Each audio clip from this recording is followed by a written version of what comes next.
our guest is George Roach, who is the CEO of Premier African Minerals. So, hi George, and welcome to the podcast. How are you?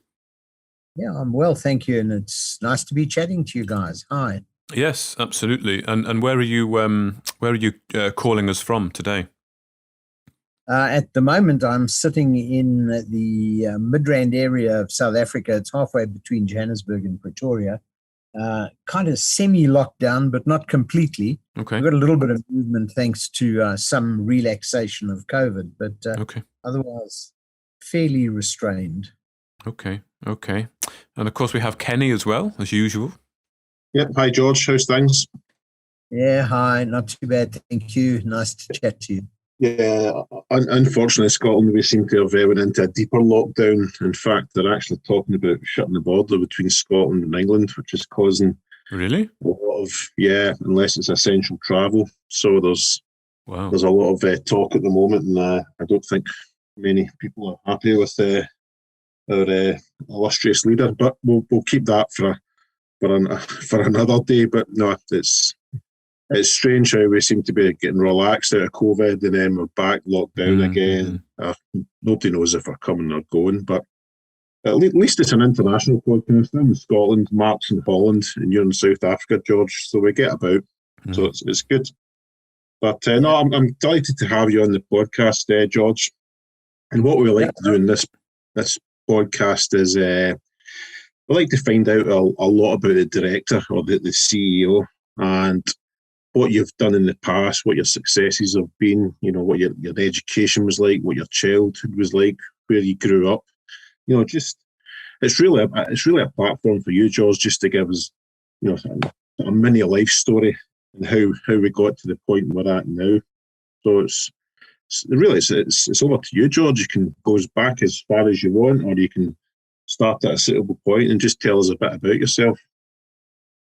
Yeah, happy to do that. I must say your comments on England and Scotland are quite amusing. I thought that there was a long-lasting movement to re-establish the wall, but nevertheless, I think she's putting a virtual one up at the moment. So a virtual one. Well, it'll be interesting because my son's in the Navy and he's due to go back down south very soon. So I'm hoping that's classed as essential travelling, but we'll soon see. Yeah, I think it will be. Yeah. No, I just coming back to myself for the moment. I was sort of mulling it over in advance of this chat, and I was just thinking to myself that I suppose I'm best described as a serial entrepreneur with a little bit of a social conscience that goes with it. And the social conscience, I think, is something that's essential to achieve some of the things that we have managed to achieve in the African environment. So often, an entrepreneur is purely results and money driven, and I'm not entirely that way. I think that monetary success is a necessary means to sustainability and sustainable environments and success. But without some acceptable social relationship, particularly in the African context, you're not going to achieve the overall objectives that you want. So, I think that kind of goes back and describes a lot of how I've got to where I am. I didn't start life as a mining engineer or as a geologist. Earth sciences have always interested me, but were never an essential component of anything that made money until around about the late 80s, I suppose, late 80s, early 90s.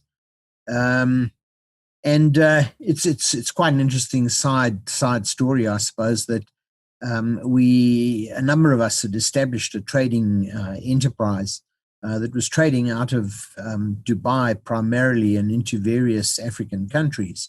And we had a man in Burkina Faso who was responsible for selling and collecting funds from various items that we were shipping in.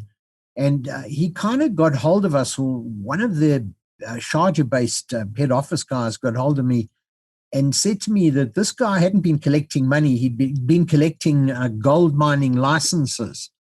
And the gold mining licenses were some of the better known concessions today in Burkina Faso. And basically they came to me and said, "You're in South Africa, you're involved in gold mining. What do we do with these things?" And although, as I say, earth sciences had always intrigued me and been very close to me, it was the first time that I was put in a position where, for business reasons, I had to go out and deal with it. And we did successfully deal with it. And today, some of those areas are successful mines in Burkina Faso and operating right now. So it was quite an interesting a start to what, over a relatively short period of time, became my only and exclusive concern, which was the development of natural resources in the different African territories and countries. Yeah, and what was it you done before that, George? I know you touched on it. It was shipping goods. Yeah, the trading entity was one of a number of things that I was involved in. If I go right back to my post-school years, initial post-school years, I was involved with financial institutions in South Africa, and I became, cutting a long story short, became quite frustrated with the environment I was in the late 70s. I was data processing manager for one of the South African building societies, and was trying very hard to implement systems that relate to what we do today with mag stripe on cards and so on and so forth. And we kind of had a few fuddy-duddies in the at the GM level who couldn't quite understand what we were going to do, and we didn't have a little passbook to print our balances in. And to cut a long story short, my frustration at the time, I think, boiled over, and I actually said to these guys that they were wrong. If they persisted in the route they were going to go down, they'd find they were wrong within 18 months and get taken over by somebody else. And the only thing that was wrong with the prediction was that the time frame wasn't 18 months, it was 12 months. And that also, I think, led me to conclude that I didn't think I was employable at that time. I really didn't think I could work in a corporate type of environment at all. It just didn't suit me. And I took a sabbatical. I was in a fortunate position financially at the time that I was able to take a sabbatical for a period and mulled over at the princely age of, I think I was 30 at the time, exactly what I was going to do. 30, a young family, houses, mortgage loans, etc., all the things that I suppose go with one at that stage in one's life. And I took a couple of months and mulled over what I was going to do. And generally had a mixed following 10 odd years that involved interests in the food industry. I developed quite a few of those. I was involved with one of the big food franchises in South Africa. It took me into the agricultural sector, into basic food production. That's coming back to the natural resource side. And into trading. And that, of course, brings us back to the UAE-based trading enterprise into Africa, which kind of completes very much an abridged period of 10, 20 years back into the mining resource space development. Mm-hmm. So interesting, quite a wide range of interests, which I still tend to maintain. My principal concerns are obviously in mineral resource development, but I do also have interests in agriculture and some quite large interests in significant land holdings in the Mozambique area and so on. So those are as I say, the principal areas of interest today. Yeah. Yeah, so you picked up these licenses, George, in Burkina Faso. What was where did these end up? Did you take them to a certain level and sell them on to listed companies, or what was the process? As I recall, Rand Mines was one of those that took some of these licenses off our hands in those days. I didn't necessarily follow that particularly closely. I hadn't been to Burkina Faso at that time. I was much more concerned with trade into the SADC region than necessarily there. So it really was a case of how do we kind of get rid of these? But it's interesting that the late 80s, early 90s, there were major changes coming in the South African environment, politically and so on. And it over a period of probably from early 90s through to round about 2000, I moved closer on an ongoing basis to moving into full-time mineral resource development, working with a number of other people, a number of other different companies and so on along the way, but it wasn't completely full-time. It became full-time from around about the very early 2000s and became the sole concern that I had from the entrepreneurial and development perspective. Yep. Yeah, I'm just looking at your bio list now. So you're also involved, George, in some TSX companies as well? Yes, I was. I think some of the more interesting ones, and there's some, I think, quite entertaining situations that have happened subsequent to 2000. And I mean, some of them involved, I'm thinking who was listed on London, Central Rand Gold. Central Rand Gold had a listing on London. Now, I was never involved with Central Rand Gold, but the precursor to Central Rand Gold was an Australian entity called Rand Quest Syndicate.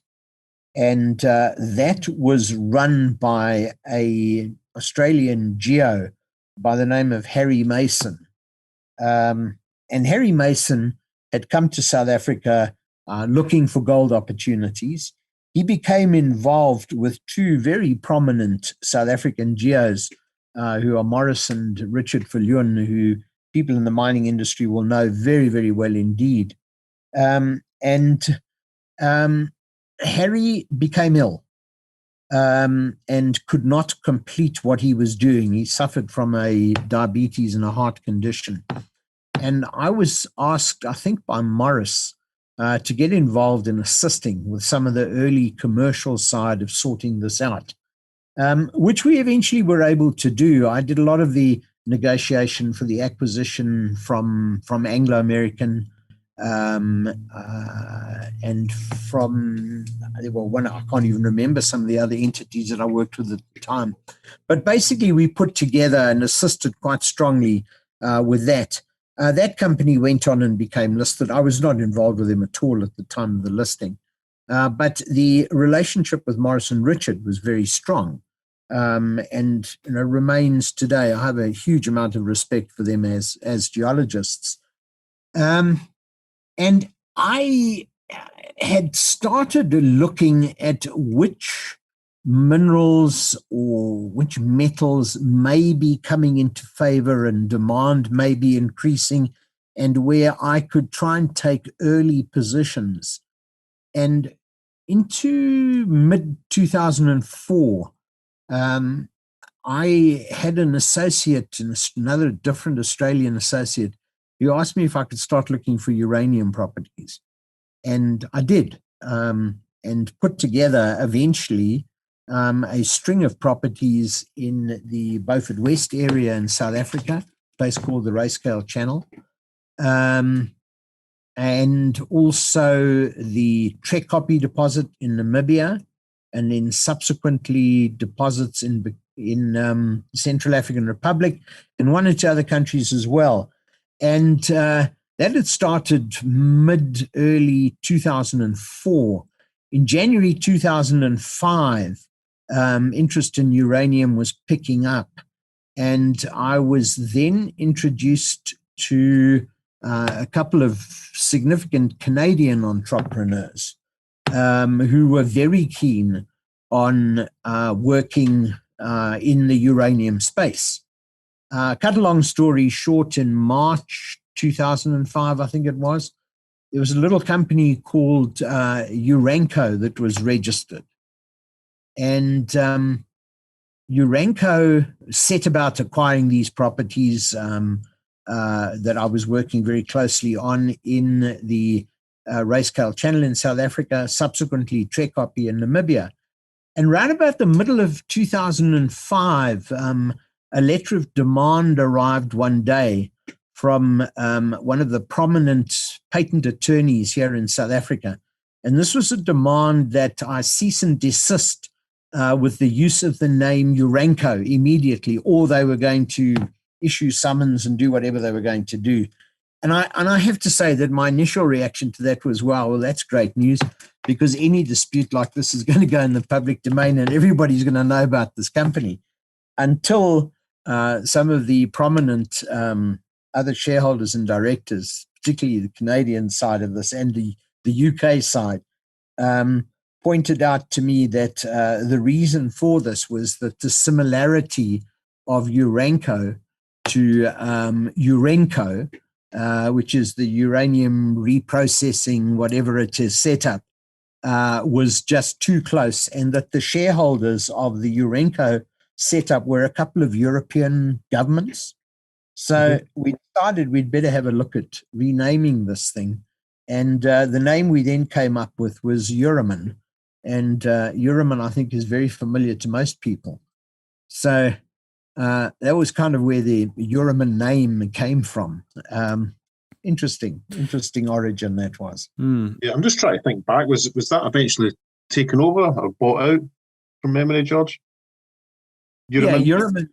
Yeah, Uramin was purchased by Areva, the French nuclear entity, in a deal that was worth 2.5 billion in July 2007.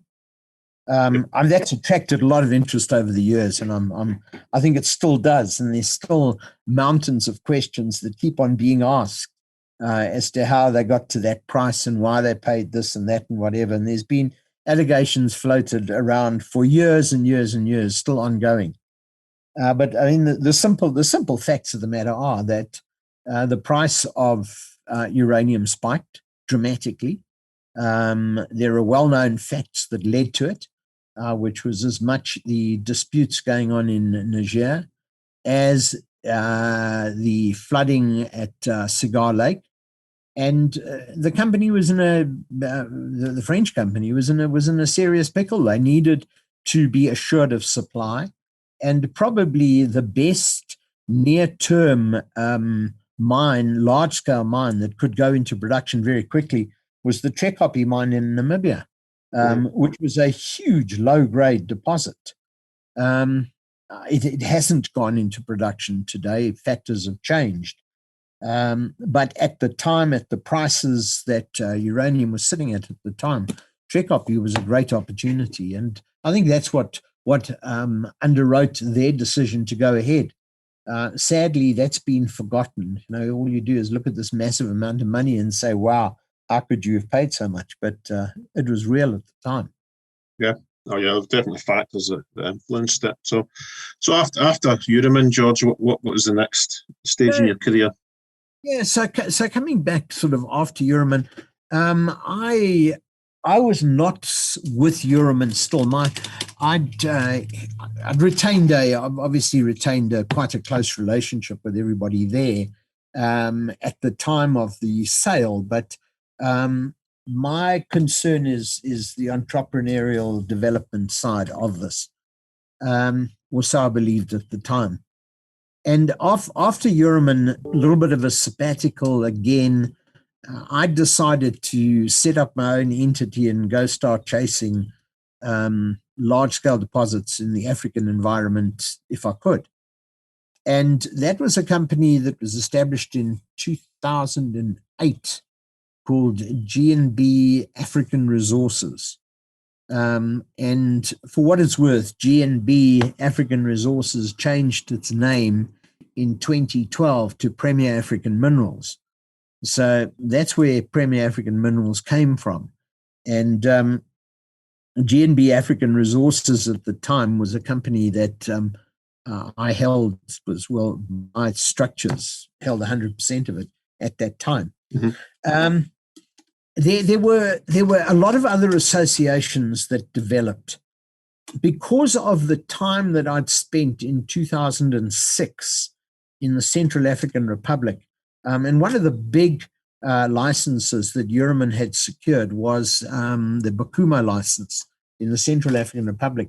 And I'd basically lived in the Central African Republic from January till November 2006 to get all of that done. And it was challenging because there were French and Japanese interests who had done extensive work on the deposit, but had then relinquished this.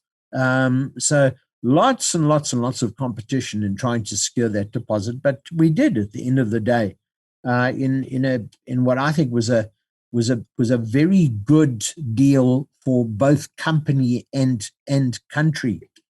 But having spent all this time there, I had also become conscious of the Axeman deposits at a place called Pisandro in the Central African Republic.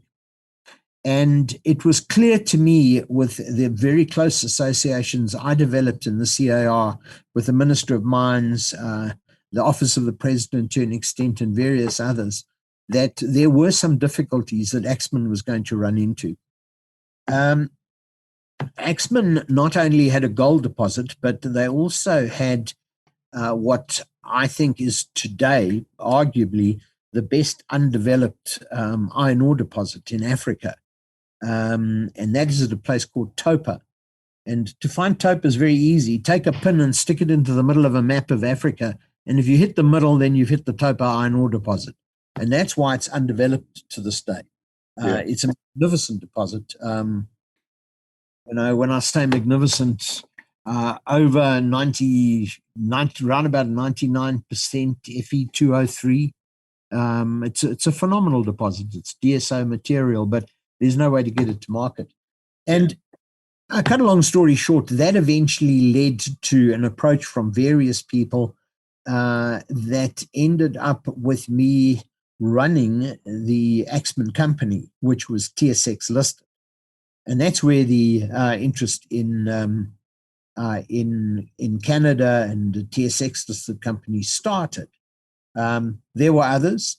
We secured some deposits in Ethiopia, for example, and that is now in the hands of a private company called Circum Minerals. It's, I think, going to develop into the lowest cost SOP producer in the world. I think that's where this one's heading. It's not in production yet, but it's others who run it. I retain, and Premier retains, a small interest to this day, but we think it's a high value interest. So I spent quite a bit of time then in Toronto with Axeman. We attempted to originally list the Ethiopian deposit in a company called Ethiopian Potash Company. Had some great beginnings, but sad endings. I'm just trying to think what else was there in Toronto. There were a lot of other bits and pieces in my time in Toronto. I almost became resident for a year or so. Wow. So, but in the background, Premier Minerals was always ongoing at this time, or the predecessor, the Premier Minerals. Yeah, it was ongoing. GNB African Resources was ongoing. I had employed as an associate and who would become a shareholder, a man by the name of Bruce Cumming, who's a very accomplished senior ex-Falcon Bridge geo. And Bruce did a lot of the scouting and trying to secure deposits where we could. Zimbabwe is right next to where we are, and Bruce had lived in Zim for a period of time. So there were some good property opportunities in Zimbabwe, which Premier still has.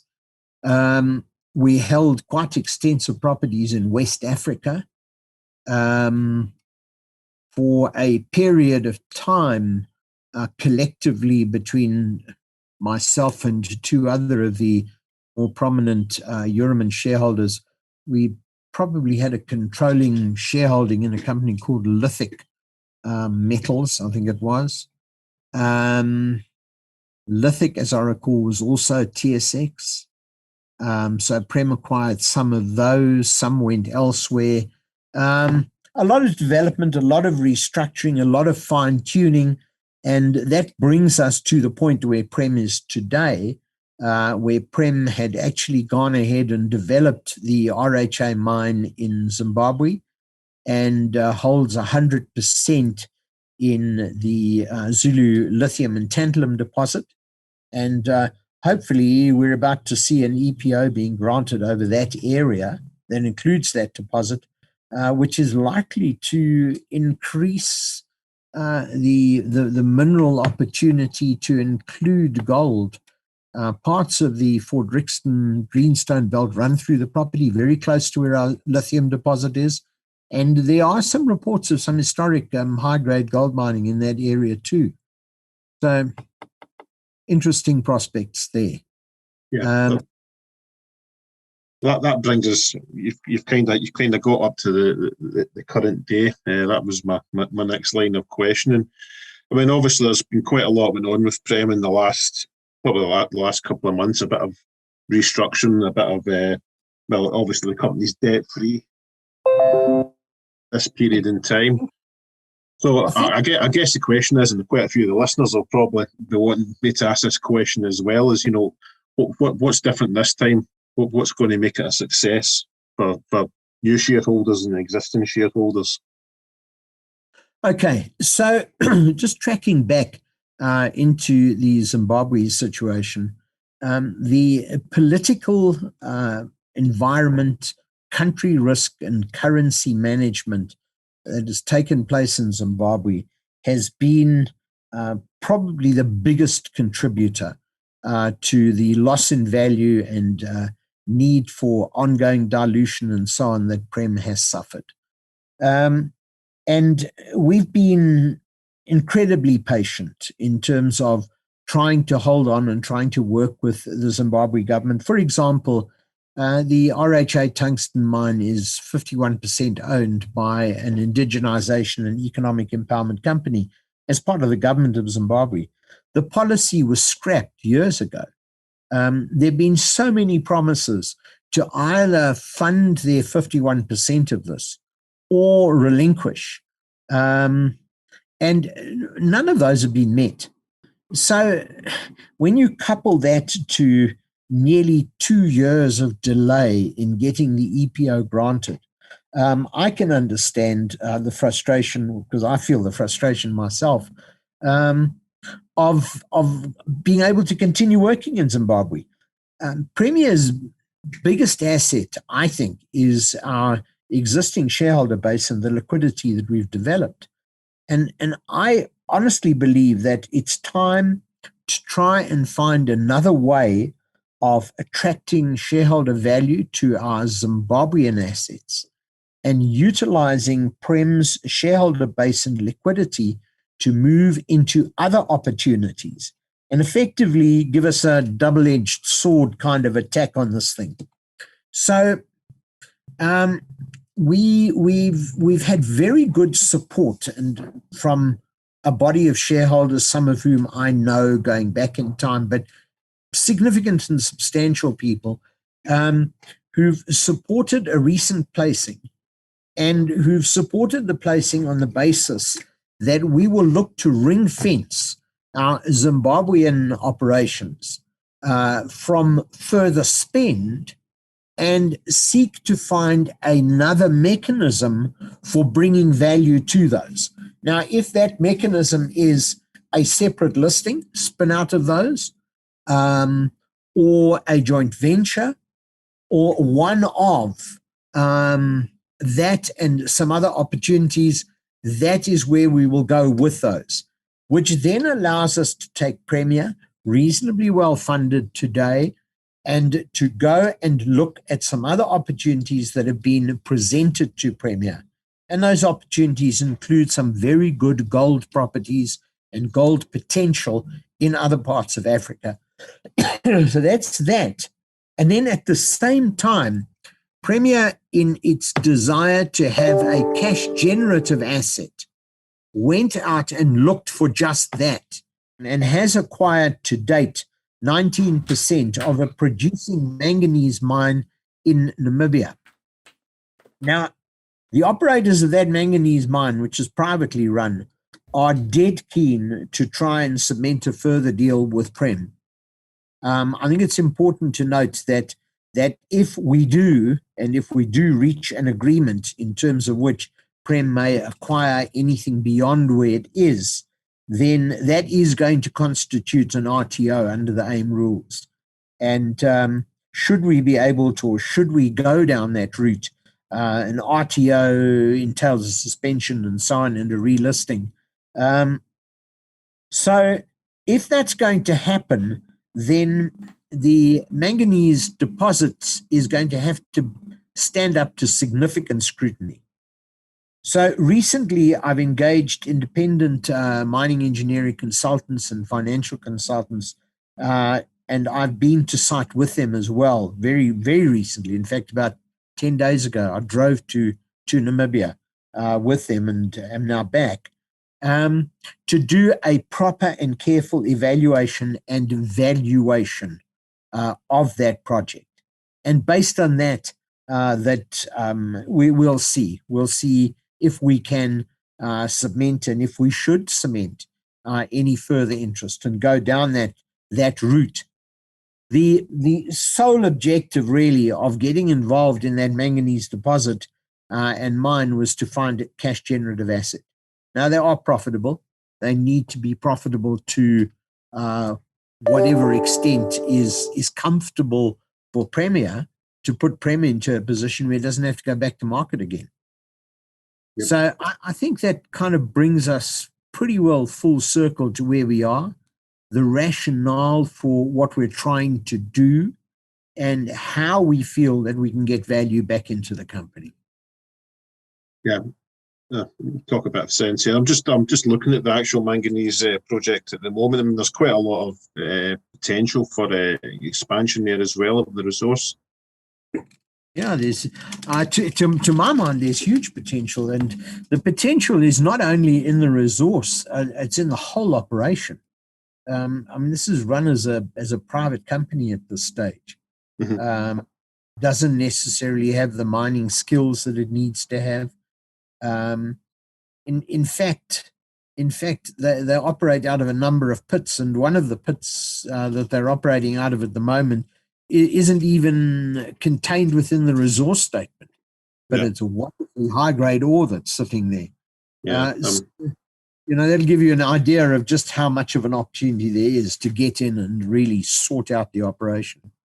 Yeah, I'm just looking just now. So there's 144 kilometres of strike, and I think the current resource is only based in 13% of the strike length. So there's definitely upside there. And I guess what's key as well, for new investors is that obviously the company is now debt-free, which I don't think you guys have ever been in that position before. Well, we were in the beginning when we listed. We were very much debt-free right in the beginning.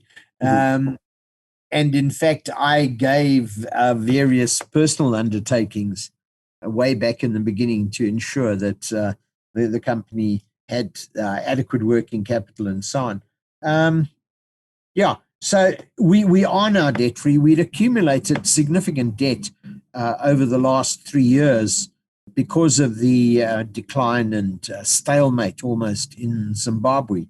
So being debt free lifts a huge burden off us and puts us into a very strong position of being able to negotiate from a position of strength and not one where we can be compelled to do something we don't want to do. So that's good news. That's great news, I think. Yep, definitely. Mark, do you think it's worth putting George in the spot with the 60-second challenge? Certainly can do. Certainly can. Yeah, I think it's a good time to do it. Let's run it past him, see if he's up for it.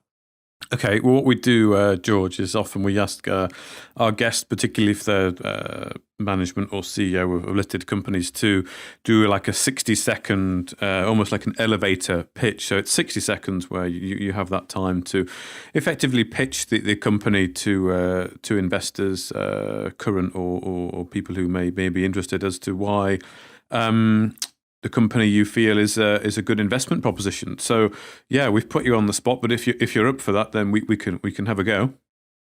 I have no problem at all talking about that, and in doing so, I'll summarize a couple of points. Okay. And let me start off by saying that one of Premier's greatest strengths lies in its broad shareholder base and its liquidity.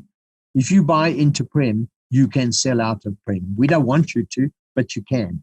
And all you have to do is look at the history of liquidity in that. So that really does give you an opportunity to take a fair amount of comfort in terms of where you're putting your money. Secondly, we're at a really low point in terms of our value, in my view, at the moment. And to give you an indication on that, if we take our interest in Circum Minerals, I think our interest in Circum Minerals and the valuation that we have of the shares that we hold in Circum Minerals is not far short of the market capitalization of the company. Forget about what we can get in the future when we deal with a spin-out or alternative in terms of our Zimbabwe assets. And then, of course, there's the upside coming in terms of gold that we can acquire, and the fact that resolve the valuation and other issues that I've spoken about associated with Ochazondu, and we become cash generative. So I think that those in combination should give one a lot more comfort in terms of getting involved in Prem at this point in time. Okay, thank you. That's very good. And what's your view on the gold market at the moment and its near-term future? You know, so many of the gold deposits that are available in Africa are really low OPEX operations. A lot of this is open pit, reasonable grades. There's a lot of free gold. And you are actually able to produce at a very, very low cost. Mm-hmm. And that cost in relation to where the price is at the moment is an absolute killer. You can make a pot of money at the moment, but you can also make money when the gold price is almost halved. So I think that there should be a lot of comfort in investment in gold at this time. Mm-hmm. I think it goes back to the history of many of the bigger and longer standing gold mines that operated through all the cycles of all the price cycles. And it's a case of once you have a mine in operation, it will operate through however that pricing cycle may be. Generally, there are obviously exceptions to that one. But gold, I think, in my view, has some of the best resilience to be able to deal with fluctuations in pricing, as long as what one is establishing and putting into production today and investigating from a resource development perspective has the ability to go into production as a low-cost producer. And I believe that that is the case with what we're looking at. So I'm pretty bullish about investing in gold. Okay, great. Well, thank you, George. Thank you for that. That's a nice insight into your past there. And as Kenny said, almost the first time the company has been debt free, which is always nice. And sounds like you're well positioned to go forward and moving on with new projects, which is nice. So I'm sure it'll be an interesting story to follow. But thank you for talking to us. And Kenny, unless there's anything you want to ask George, then I think we're good. Yeah, no, I'm all done. Just thank you very much, George, for your time coming on today, and hopefully we'll get you back on, whether it's in Market Musings or whether it's in Stockbox in the future. We'll get you back on for an update. So thanks for the time anyway. Thank you very much indeed. I'm very happy to chat to you guys anytime. Thank you, George. Cheers, George. Thanks. Yep. Bye-bye. Thank you for listening to another podcast from Market Musings with Fairbairn and Russell. Tune in next time.